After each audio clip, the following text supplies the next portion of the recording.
You know, it's funny what your brain focuses on when you're flat on your back.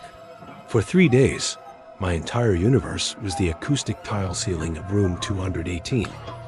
The tiny little perforations, the faint water stain in the corner that looked vaguely like the state of Florida. That was my world. After my car decided to have an intimate meeting with an oak tree, the doctors had to do some serious work, putting my left leg back together. Pins, rods, the whole 9 yards.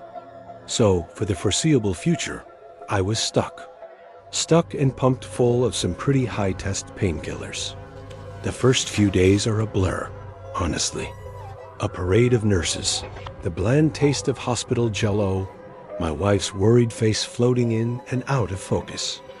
But as the fog started to clear a little, I became aware of my roommate. His name, according to the whiteboard, was Mr. Alistair Finch.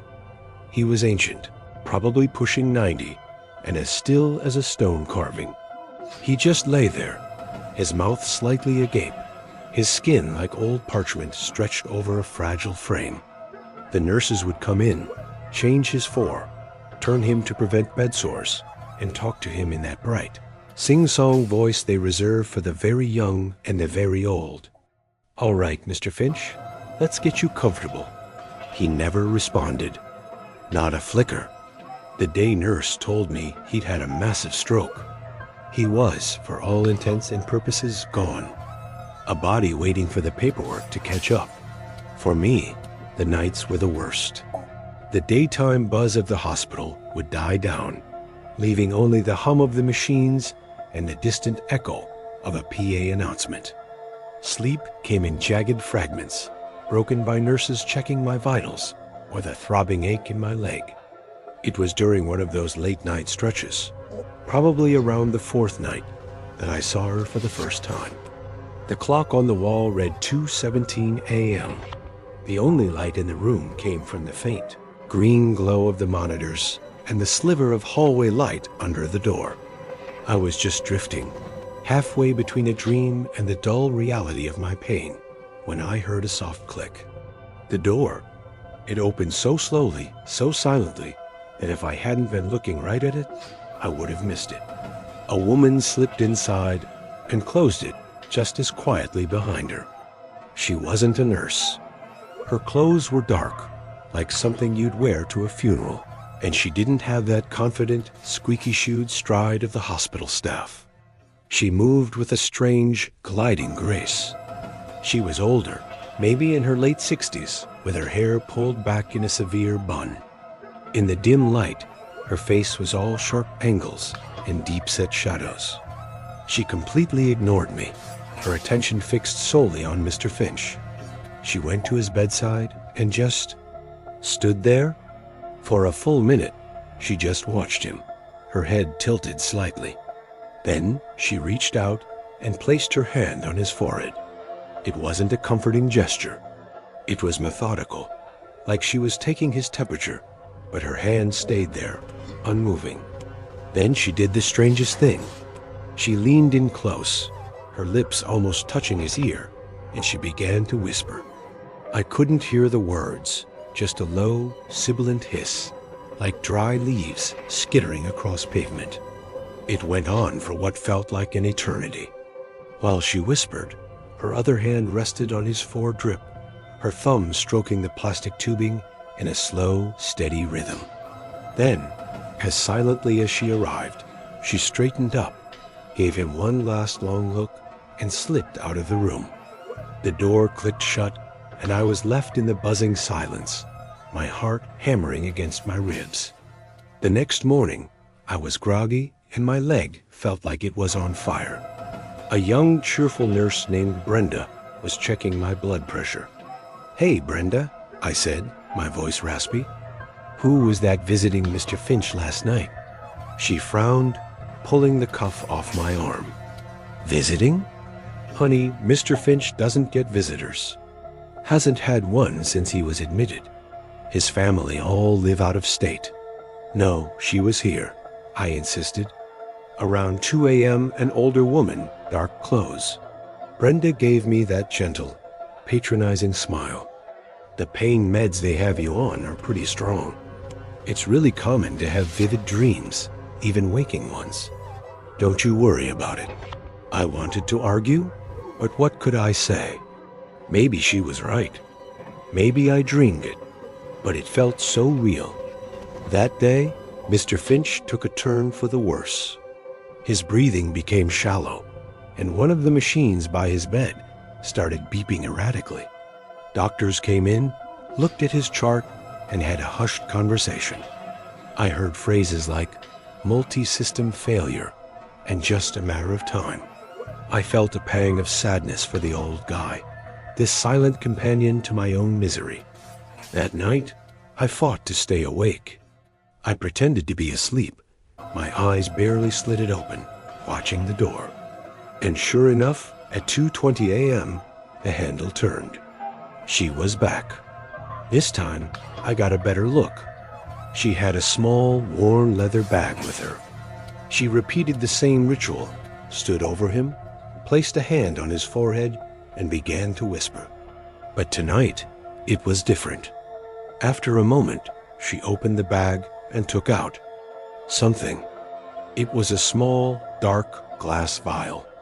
With practiced ease, she accessed a port on Mr. Finch's foreline, the one the nurses used to administer medicine.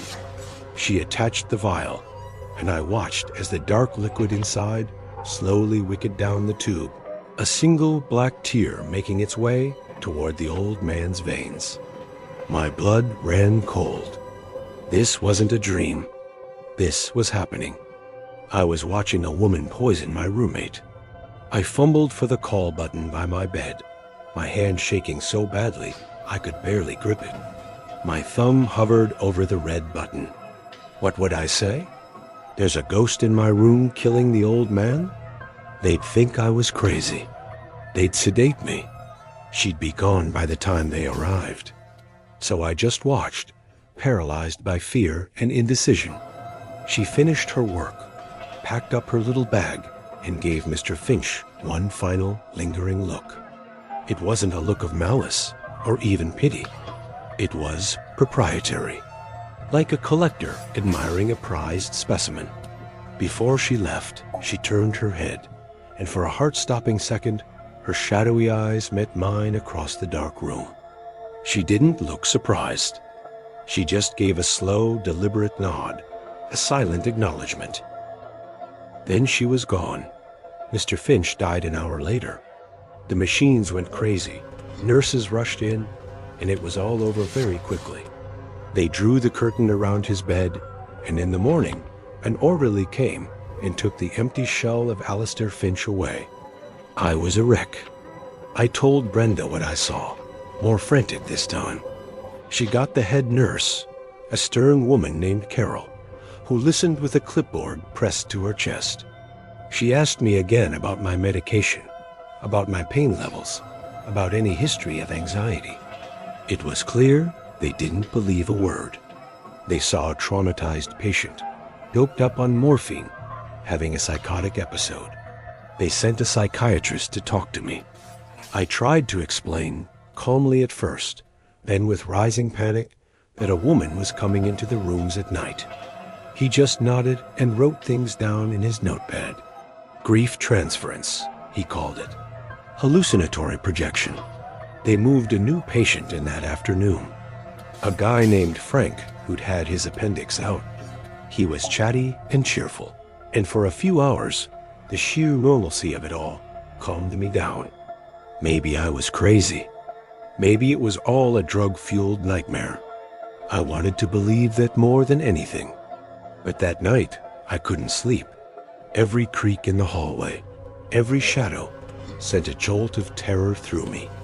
I kept my eyes glued to the door, and just after 2 a.m., it happened. The click, the silent opening of the door, and she was there. But this time, she didn't go to the other bed. Frank was snoring softly, oblivious. This time, she came to my side of the room. I hit the call button, jamming my thumb down on it with all my strength. My voice was gone, just a dry croak of terror. She stood over my bed, that same calm, detached expression on her face. Her cold eyes looked right into mine. She wasn't holding a vial this time. She just slowly raised her hand and pointed a long, bony finger at my chest. And then she spoke. Her voice was a dry, papery whisper, the voice I'd heard but couldn't understand before. "It's not your time," she rasped. "He is not ready for you. Be still." The door burst open and Brenda rushed in, her eyes wide. "What is it? What's wrong?" The woman was gone, vanished.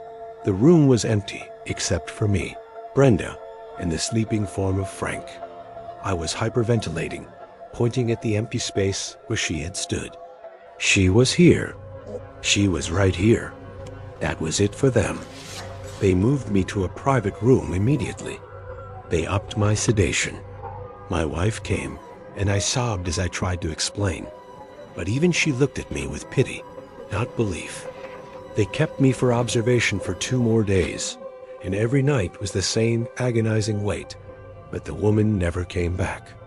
When they finally discharged me, I felt like I was escaping a war zone. As my wife wheeled me out, we passed the main reception desk. And that's when I saw it.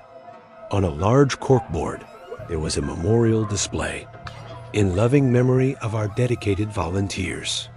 There were a few photos, and in the center of one, a black and white picture from years ago, was a woman with a severe bun and sharp, angled features, smiling faintly at the camera. I grabbed my wife's arm. "Who is that?" I asked, my voice trembling. The receptionist overheard me. She smiled sadly. "Oh, that's Eleanor. She was our most dedicated volunteer. Ran the Night Watch program for 30 years. Night Watch?" I whispered. "Yes," the receptionist said. She would sit with terminal patients who didn't have any family. Kept them company in their final hours so they wouldn't die alone. A real saint. She passed away herself, right here in this hospital, about 5 years ago. She paused, then added, "It was a strange thing. She always said she knew when it was someone's time. Sighed she could feel a coldness in the room, that she was just there to help them cross over when their name was called." I stared at the picture, at those dark, knowing eyes, and I understood. She wasn't killing them. She was a guide, a ferryman, and Mr. Finch's name had been called. My name hadn't. I wasn't hallucinating. I was just seeing something I wasn't supposed to see. I still don't know what would have happened if I'd been on her list. And some nights, when I wake up in a cold sweat at 2 a.m., I can almost hear that dry, whispering voice. And I pray to God she never thinks he's ready for me.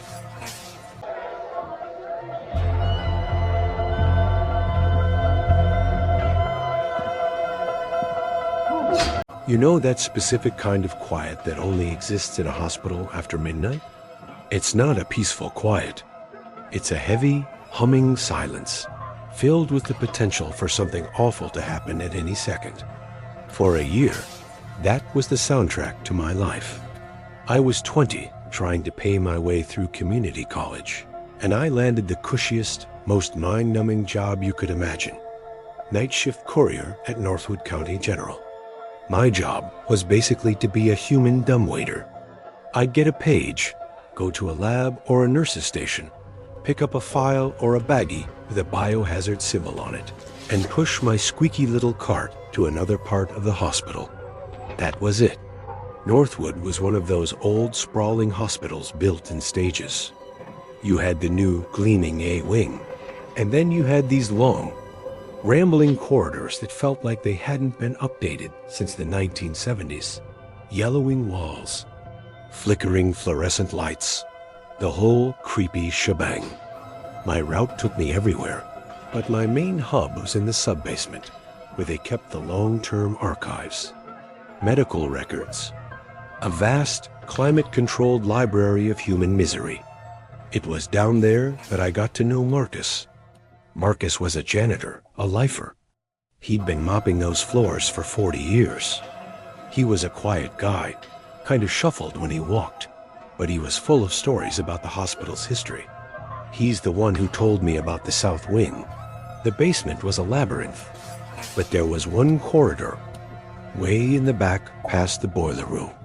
That was blocked off with a sheet of plywood and a big red nitrogen monoxide entry sign. One night, I saw Marcus standing in front of it, just staring. "What's back there, Marcus?" I asked, pushing my cart past him.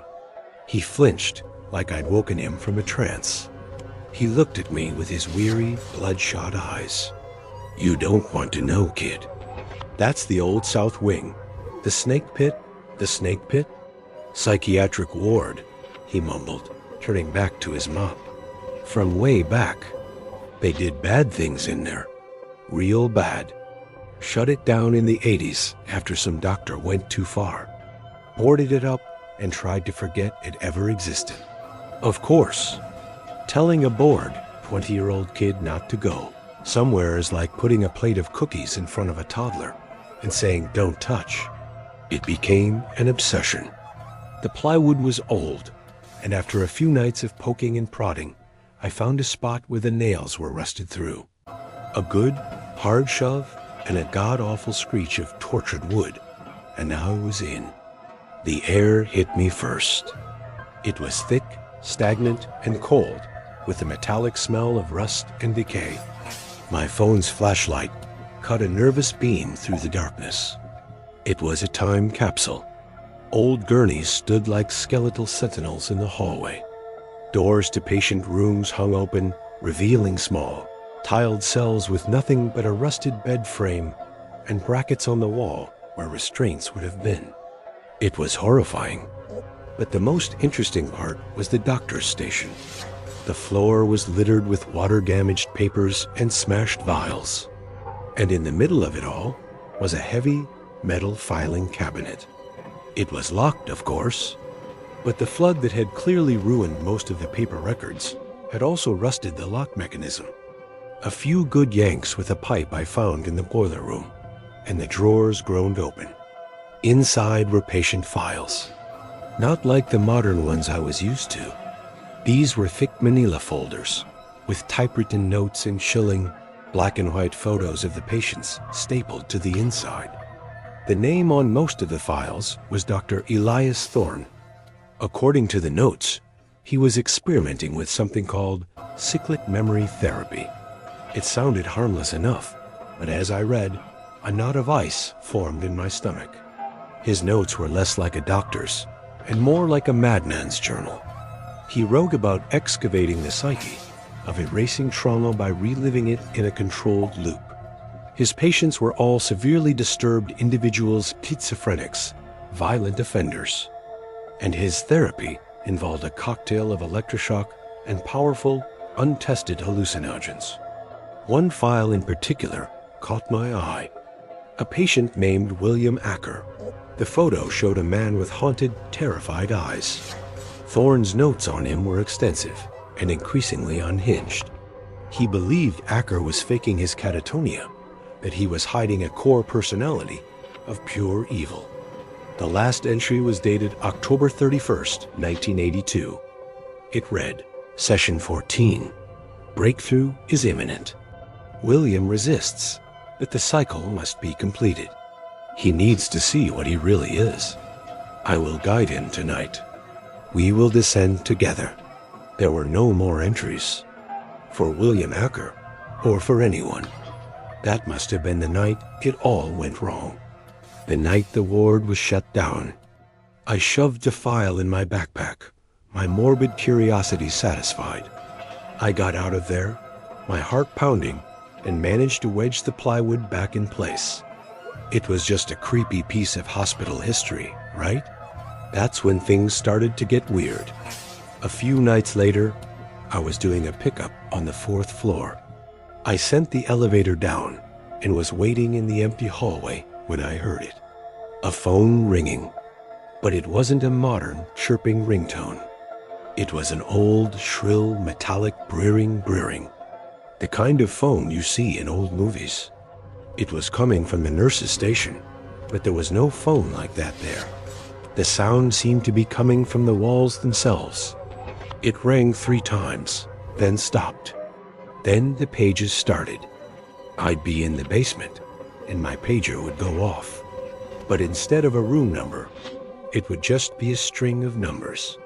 4 minus 1 minus 3, or sometimes just one word, doctor. When I'd call the operator, they'd have no record of paging me. I started feeling like I was being watched. I'd catch a flicker of movement at the end of a long corridor, but when I'd look, there was nothing there. I started taking the stairs instead of the elevator. I felt safer if I was moving. The final straw happened about a week after I first broke into the south wing. I was in the records room, filing some charts, when I saw it. A fresh request slip, sitting right on top of the pile. The request was for a single file. Patient name, William Acker. And the room number it was to be delivered to was just a series of question marks. At the bottom, in the space for the requesting physician, a name was scrawled in shaky, spidery handwriting. E. Thorne. I nearly threw up. It was impossible. This was a prank. It had to be. One of the other night shifters was messing with me. That's what I told myself. But my hands were shaking so hard, I dropped the files I was holding. I should have quit right then. I should have walked out and never looked back. But I'm an idiot. I had to know. That night, I took the William Acker file from my backpack and went back to the south wing. I pushed my way through the plywood barrier, my flashlight beam trembling in my hand. Hello? I called out, my voice a pathetic squeak. Is anyone there? This is a stupid prank. Silence. I walked down the decaying hallway, past the empty rooms, my footsteps echoing unnaturally in the dead air. I reached the old doctor's station, and my blood turned to ice.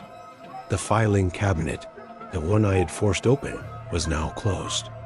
The drawers that had been askew were perfectly aligned, and on top of it, there was a single fresh manila folder. It hadn't been there before. I knew it. With a sense of dread so profound it made me nauseous, I reached out and opened it. There was no patient name, no date. Inside was a single, freshly printed photo. A grainy, black and white picture taken by what looked like a security camera. It was a picture of me, standing in that very hallway from my first trip down here. And underneath it, a single typewritten sentence. New patient shows promising signs of delusional paranoia. Subject is drawn to the narrative. The cycle can begin again. A floorboard creaked behind me. I spun around, my flashlight beam cutting wildly through the darkness. At the far end of the hall, a figure was standing. Tall, gaunt, wearing a stained, old-fashioned doctor's coat. I couldn't see his face in the shadows, but I could see the glint of light on the wire-rimmed glasses he wore. The session is about to begin, a voice rasped, a dry, dusty sound that barely sounded human. It's time to see what you really are. It's time to descend. I didn't scream. I didn't even breathe. I just ran. I scrambled back through the hallway, slammed into the plywood door, and burst back into the boiler room, gasping for air. I ran all the way to the security office, babbling about a man in the basement in the old psych ward. They looked at me like I was insane. 2 guards went down there with heavy flashlights. They came back 20 minutes later. The plywood was still in place, they said, covered in dust. No one had been through there in years. They found nothing. No man, no fresh file, nothing. I quit the next day. I never went back. I tried to tell myself it was a hallucination, that I was overworked, suggestible, and had freaked myself out in a creepy old basement. But then, a few weeks ago, I saw something in the local paper. A small article about Northwood County General planning a new phase of expansion. They were finally going to be demolishing the old, unused sections of the sub-basement, including the condemned south wing. The article ended with a quote from the hospital administrator. He said, "It's time to finally let the ghosts of this hospital's past go." He mentioned the hospital's long and storied history, and as an example, he mentioned their longest-serving physician, a celebrated neurologist who had just retired after 50 years of dedicated service. His name was Dr. Elias Thorne. He wasn't a ghost from the 80s. He'd been working there, on the upper floors, this whole time. And I think, in his retirement, he just wanted to go back to his old work. He just needed a new patient.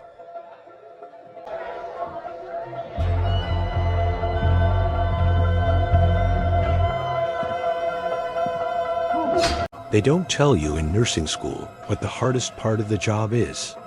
It's not the long hours, or the bodily fluids, or even the death. The hardest part is the helplessness. The feeling you get when you know something is deeply, fundamentally wrong, and you can't do a damn thing about it. I learned that lesson in room 413. I was fresh out of school, full of optimism and a desire to make a difference. I got hired on the palliative care floor at St. Jude's. It's a nice way of saying it's the place you go to die. Our job wasn't to cure. It was to make the journey as comfortable and dignified as possible. Most of our patients were elderly, tired, and at peace with what was coming. And then there was Eleanor Vance. Eleanor was only in her late 60s, but a vicious, aggressive form of cancer had taken over. She was frail and bird-like, but her eyes were still sharp and intelligent. Unlike most patients, she wasn't at peace. She was terrified. I was assigned as her primary nurse, and we formed a bond quickly. We'd talk for hours about the books she loved, the gardens she missed, the places she'd traveled. But whenever the conversation turned to her family, a shadow would cross her face. Her family consisted of one person, her son, Robert. On paper, Robert was the perfect, doting son. He was a handsome, well-dressed man in his 40s who visited every single day without fail. He brought flowers, read to her, and spoke to the doctors with a tone of deep, sincere concern. Everyone on staff adored him. They'd say things like, "Oh, if only every patient had a son like Robert." But I saw a different side of him. When he was with Eleanor, his affection felt performative, like an actor playing a part.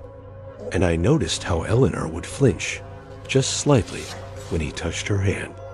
How her eyes would follow me with a desperate, pleading look whenever I had to leave the room, and they were alone. One afternoon, I was changing her morphine drip. Robert had stepped out to take a call. "He's a good son, Eleanor," I said, trying to be cheerful. "He's here so much." She grabbed my wrist, her grip surprisingly strong. Her eyes were wide with panic. "He's waiting," she whispered, her voice trembling. He wants it to be over." "Of course, he doesn't want to see you in pain," I said, patting her hand. "It's hard for him." "No," she insisted, shaking her head. "You don't understand. He's impatient." I didn't know what to make of it. Patients on heavy medication can become paranoid. But it stuck with me, and I started watching, really watching. I noticed little things. Robert would often help his mother with her sips of water. But sometimes, after he'd held the cup for her, she would seem more drowsy, more disoriented than her dosage should account for. One time, I came in, and he was adjusting her floor line. "Oh, it was beeping," he said with an easy smile. "Just jiggling the wire." But it hadn't been beeping. I'd been at the nurse's station 10 feet away. I could hear every beep and chime on that floor. I started double-checking her medication logs. Everything seemed to be in order. The doses were correct, signed off by the doctors. But the numbers didn't match the Eleanor I was seeing. She was declining faster than her prognosis suggested. She was having more bad days. Days where she was too groggy to speak, too weak to even open her eyes. And those bad days always seemed to come after a long visit from Robert. The breaking point came on a Tuesday. I was on my lunch break, sitting in my car, when I saw Robert in the parking lot. He was on his phone, pacing back and forth. I couldn't hear his words, but I could see his face. The charming, concerned mask was gone. His expression was twisted with rage. He was yelling, gesturing wildly. Then he saw me looking. He stopped dead, his face instantly smoothing back into a pleasant, neutral expression. He gave me a little wave, got in his expensive car, and drove off. It was the coldest, most terrifying thing I'd ever seen. That wasn't grief. It was fury. My heart was pounding. I went back up to the floor and straight to Eleanor's room. She was asleep, her breathing shallow. On her bedside table, next to a fresh bouquet of lily, was her half-empty glass of water. On impulse, I picked it up. I took it to an empty room, pulled a sample with a syringe, and labeled it with a fake patient sticker. I took it down to the lab, telling my friend who worked there that it was a sample from a family member who was worried about being poisoned by a spouse. A crazy story. Could she just run a comprehensive tox screen? Off the record? She rolled her eyes at the drama, but agreed to do it as a favor. The next 2 days were agony. Robert was there constantly, the perfect son. He even brought cookies for the nursing staff. He asked me detailed questions about his mother's morphine dosage, about how long the doctors expected her to hold on. He phrased it as concern, but it sounded like accounting. He was checking a balance sheet. On Thursday afternoon, my friend from the lab called my cell. "You're not going to believe this," she said, her voice low and serious. "Your crazy spouse sample is full of benzodiazepines. We're talking a massive, unprescribed dose.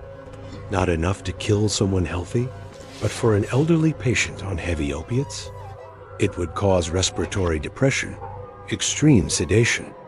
Basically, it would slowly, quietly shut their body down." I felt the floor drop out from under me. I was right. He was poisoning her. Slowly, patiently, in plain sight, with a smile on his face. He was murdering his own mother. I hung up the phone and ran to my charge nurse, my hands shaking as I explained everything: the water, Robert's behavior, the lab results. She looked horrified. We immediately called the hospital administrator and security. They told me to act normal, to not let Robert know anything was wrong. They were going to call the police and set something up. That evening, Robert was in the room as usual. The air was thick with tension. I had to go in and check Eleanor's vitals, and I could feel his eyes on me the entire time. He was smiling, but it didn't reach his eyes. His gaze was cold, calculating. He knew I was watching him. Did he know that I knew? "She seems to be resting so peacefully tonight, doesn't she?" he said, his voice smooth as silk. "Yes," I managed to choke out. "Peacefully." I left the room, my legs feeling like jelly. The plan was simple. The police, in plain clothes, were waiting in an office down the hall. I was to wait until Robert left for the night, and they would secure the room as a crime scene and take our official statements. We were just waiting for him to leave. But he didn't leave. 9 p.m. came and went. Then 10 p.m., he just sat there, holding his mother's hand, watching her. We couldn't figure out what he was waiting for. Then, around 10:30, Eleanor's heart monitor started to alarm. A long, steady, unbroken tone. We all rushed in. Robert was standing by the bed, his face a perfect mask of grief. But I saw it. I saw the empty syringe on the floor, kicked just under the bed. He hadn't waited for the sedatives in the water to do their work. He knew something was up. He had decided to finish it. Tonight, he'd used a massive, direct injection of something into her foreline. An air bubble, potassium chloride, insulin something fast. The doctors worked on her, but it was just a formality. Eleanor Vance was gone. Robert started to cry, loud, theatrical sobs. The other nurses tried to comfort him, but I just stood there, frozen, staring at the syringe on the floor. The police came in then. It was chaos. They took Robert aside, and his whole demeanor changed. The grief evaporated, replaced by cold, indignant rage. He denied everything, of course. He was a prominent businessman, a pillar of the community. He threatened to sue the hospital, to sue me. But they had the lab results from the water glass. And when they searched his car, they found a kit. Vials of drugs, syringes. A whole mobile pharmacy. It turned out Eleanor had a massive life insurance policy and a trust fund he couldn't touch until she was dead. He was in serious debt from a series of bad investments. He wasn't waiting for her to be out of her misery. He was waiting for his payday. He was arrested that night. The trial was a nightmare, but in the end, he was convicted. It's a closed case. Justice was served, I guess. But here's the part that keeps me awake at night. The part I've never told anyone. That final night, while the doctors were calling her time of death and Robert was putting on his big show, I was the one who found the syringe under the bed. I saw it before anyone else did. And for a split second, I thought about just leaving it, about letting him get away with it. Because when I looked at Eleanor's face, for the first time since I'd met her, she looked peaceful. The fear was gone. He was a monster, but he had, in the end, given her what she wanted. It was over. And then I looked at him, sobbing his crocodile tears, and I knew I couldn't. I subtly kicked the syringe out a little farther, where one of the cops was sure to see it. I made a choice, but I have to live with the fact that for a single horrifying moment, in the quiet of room 413, I understood why a son would murder his mother, and I understood why she might have been grateful. And that is a kind of horror that no one, especially not a nurse, is ever prepared for. And that's all for tonight. Remember, the most terrifying monsters are the ones that look just like us. The ones who might even live right next door. If these stories serve as a good reminder to trust your instincts, then show your support and like and subscribe. Hitting that bell means you'll get a warning before the next nightmare begins. Sleep well, if you can.